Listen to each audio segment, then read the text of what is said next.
Legenda Nusantara. Kekejaman Sultan Amangkurat I berujung hancurnya Kerajaan Mataram. Ketidakpuasan atas kepemimpinan Sultan Amangkurat I memimpin Kerajaan Mataram berujung fatal.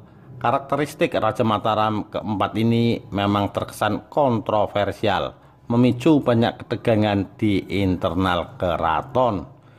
Dikisahkan pada buku Tuah Bumi Mataram dari Panembahan Senopati hingga Amangkurat II, tulisan Pri Mardiono, pemberontakan pun benar-benar terjadi ke Mataram.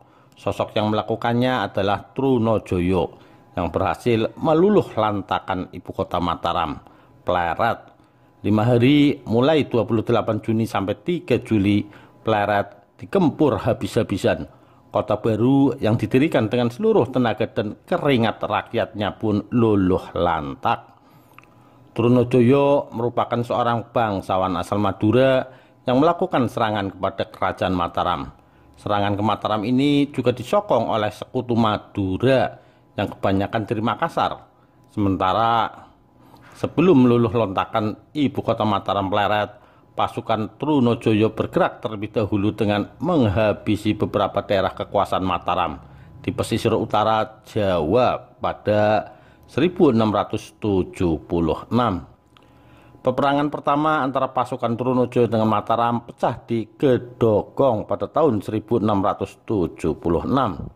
Saat itu pasukan Trunojoyo berhasil menang dan perlawanan tapi pasti menguasai wilayah utara Pulau Jawa yang menjadi kekuasaan Mataram.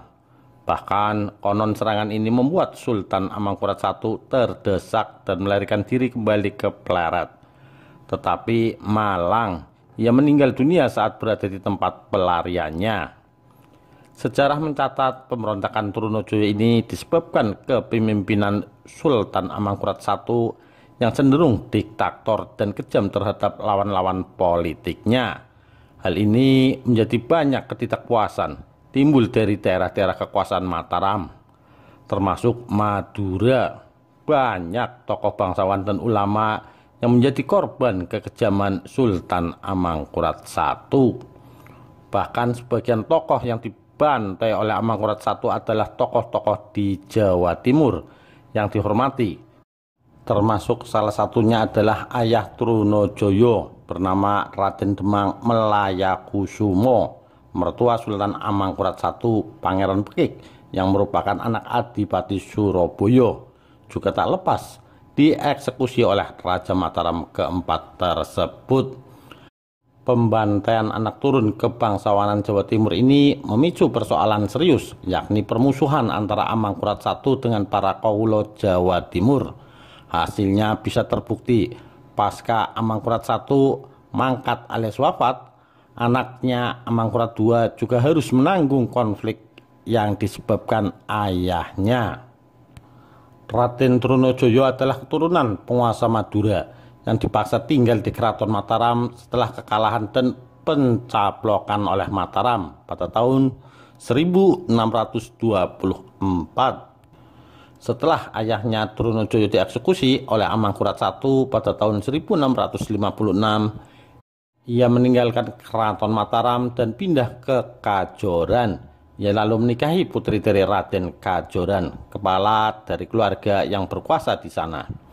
Keluarga Kajoran sendiri adalah keluarga ulama kuno yang kemudian terikat pernikahan dengan keluarga kerajaan. Sebagai tokoh agama, Raden Kajoran khawatir dengan kebrutalan dan keberingasan pemerintah Amangkurat I, termasuk eksekusi mati para bangsawan di keraton. Hal ini memicu niat para bangsawan di Jawa Timur memberontak ke Kerajaan Mataram. Apalagi pasukan Trunojoyo juga diperkuat oleh pasukan Makassar pasca jatuhnya Makassar ke VOC. Para migran dari Makassar ini pun akhirnya bergabung ke pasukan Trunojoyo ketika melakukan pemberontakan ke Mataram.